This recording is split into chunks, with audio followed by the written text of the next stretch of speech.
God bless America. Hello, everybody. I am the Talk Radio Protege. This is the Protege program coming back to you from the old recording closet that I started this channel on. And I wanted to do this because I think this story deserves more than the old cell phone coverage. I might even go over to the website where this comes from. It's not likely, but if I decide that I want those visual representations, I might do that. So, the story that we're talking about today comes from the Politico, and it is a doozy. The title of the story is The Secret Backstory of How Obama Let Hezbollah Off the Hook. And if you're looking for a TLDR, I I didn't grab it and put it in this presentation, although I should have. If you're looking for something to read just to get a sense of what's going on in this story, just look up the column, go read the first paragraph. That'll tell you the bare bones of what this column details. But I'm going to share with you a summary of the first two parts. It's a lot of backstory. There's not much bombshell in the first two parts. Then in part 3 we get to the gory details, so that's where I'll really slow down and start telling you what's important, showing you a lot of the quotes from the story. So here we go. Part 1 is a little bit of history of Hezbollah. So they started out like a crime family, not unlike one depicted perhaps in a TV show or the movies.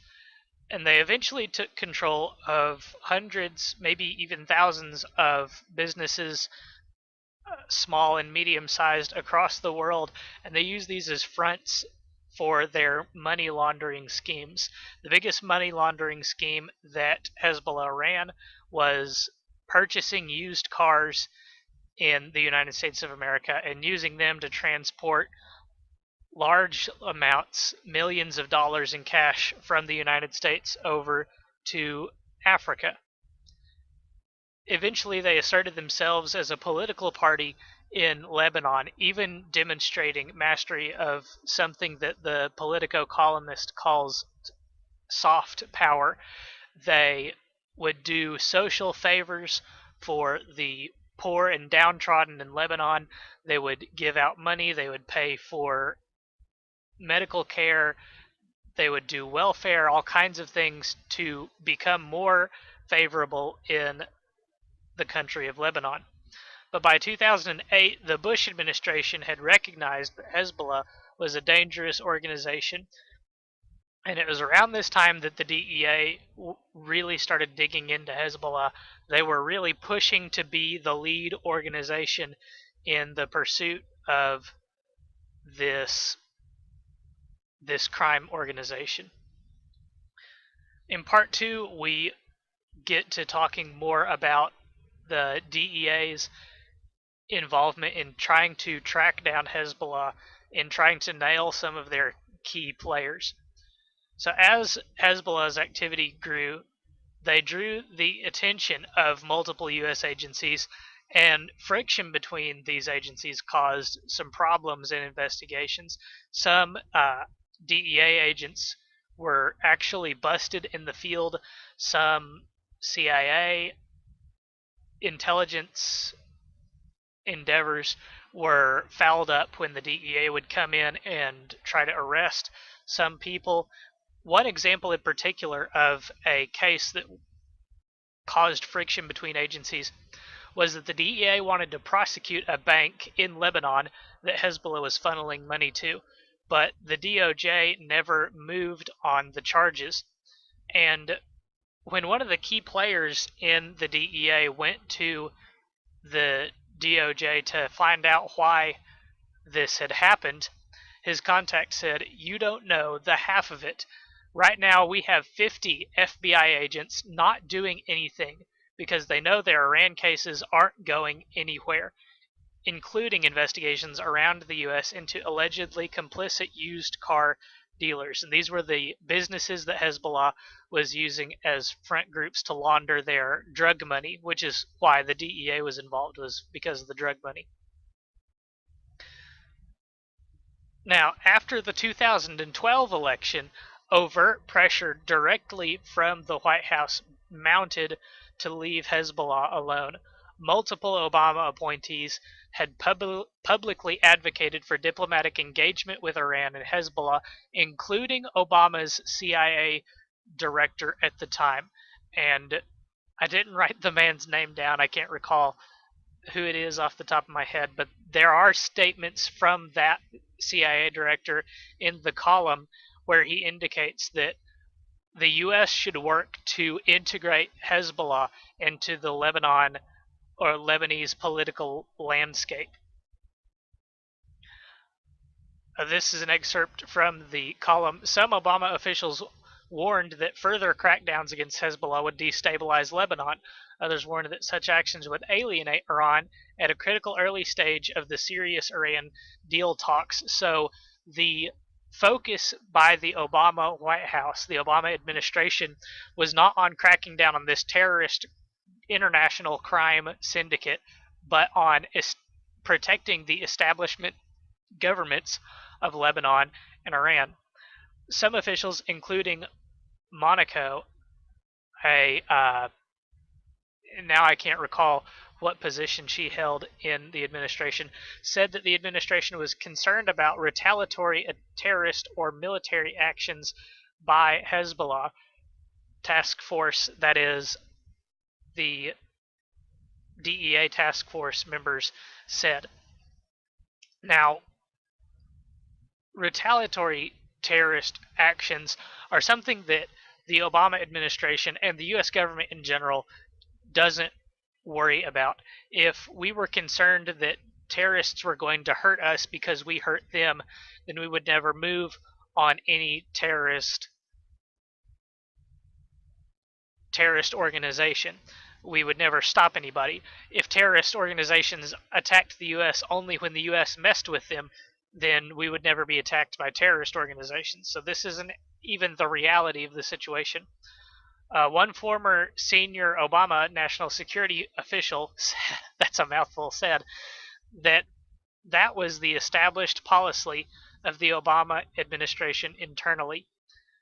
He described the reluctance to go after Hezbollah for fear of reprisal. He said he criticized it at the time as being misguided and hypocritical. In the very next paragraph, which I didn't grab because it would go off the page, this official says that the Obama administration wasn't worried about reprisals from ISIS or Al-Qaeda as they pursued those organizations. It was only Hezbollah that they were concerned about getting angry and upset.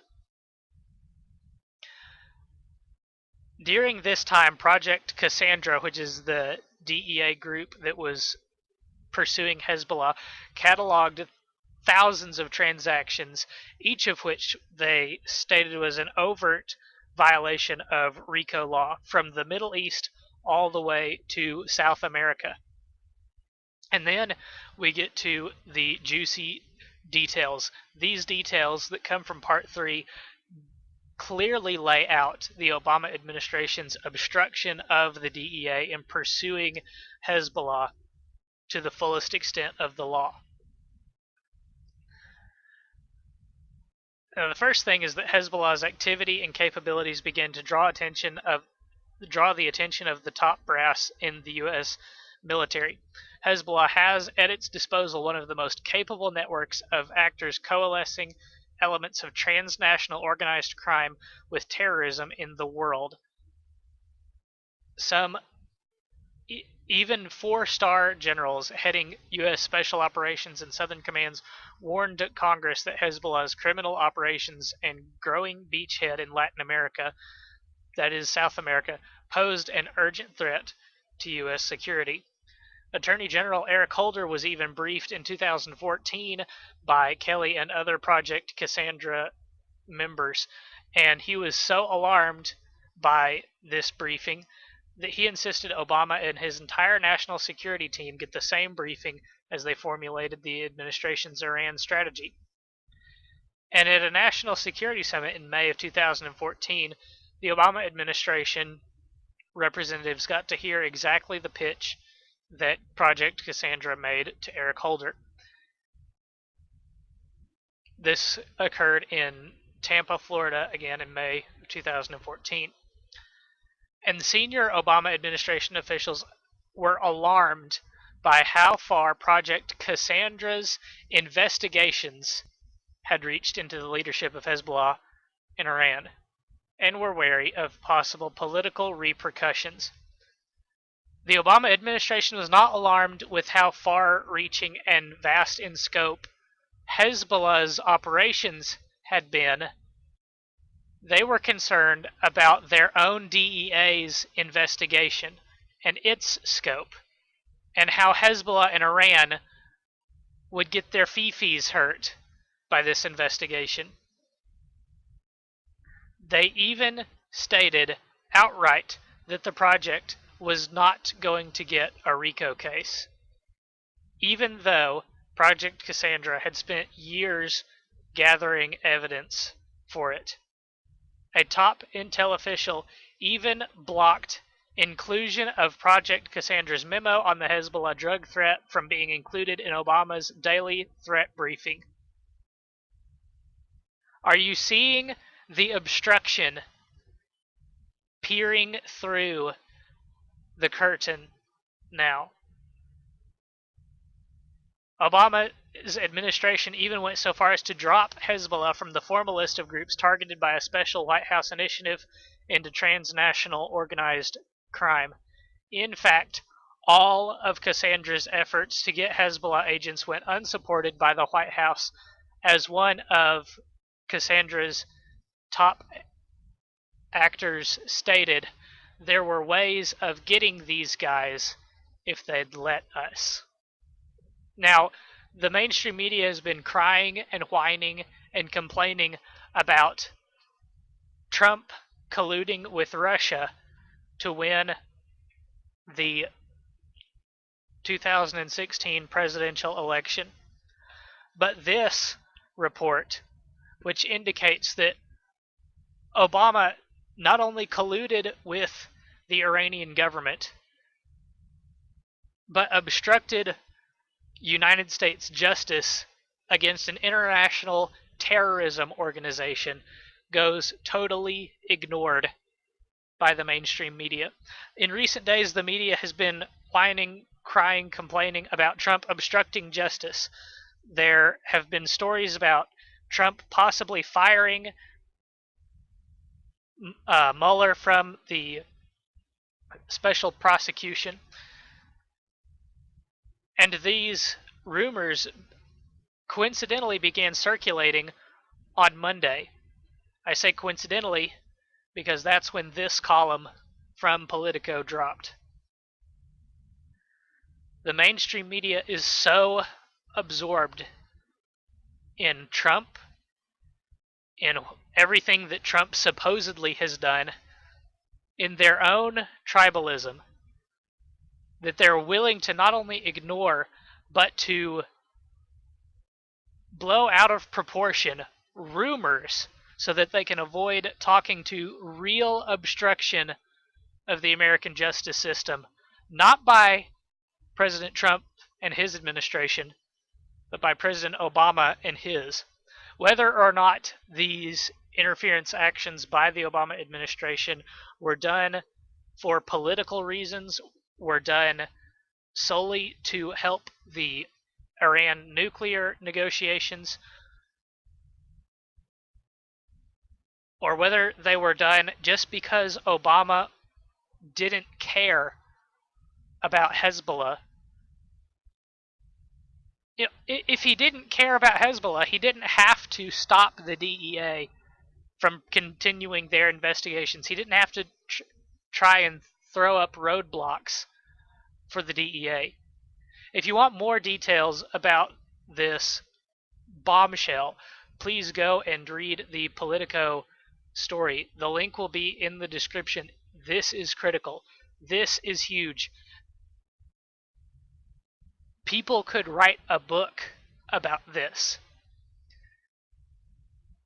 If the world is just, if karma exists, President Obama's legacy will be his complacency, his cooperation, his collusion with the Iranian government, not only to enable them to obtain nuclear and intercontinental armaments, but will be in the enabling of a terrorist organization through the quashing of RICO and drug trafficking investigations by the DEA, by the FBI. Ladies and gentlemen, this is huge. I hope that you enjoyed this video. I hope that the sound quality is alright. That was one of the reasons I stopped recording on my computer, but I just couldn't justify doing this show from my phone. There was just too much information to have to scroll through that column, which is why I wanted to grab all of the screenshots of pull quotes and everything. I wanted to have some of that to show you.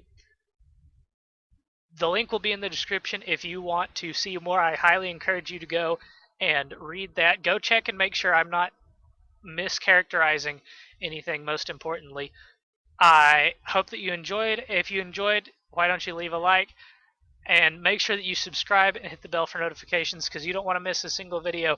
We will continue to cover the tax plan as it moves forward. I had another video on that come out yesterday, and I'm sure there will be more coverage that needs to be done over that story in the coming days. It feels like the news cycle is slowing down, getting ready for the holiday season, but rest assured, I will be here covering the big stories of the day. I don't plan on missing an upload for a single day, so you will want to subscribe. You will want to come back. You will want to hear more. Until next time, though, good night and God bless.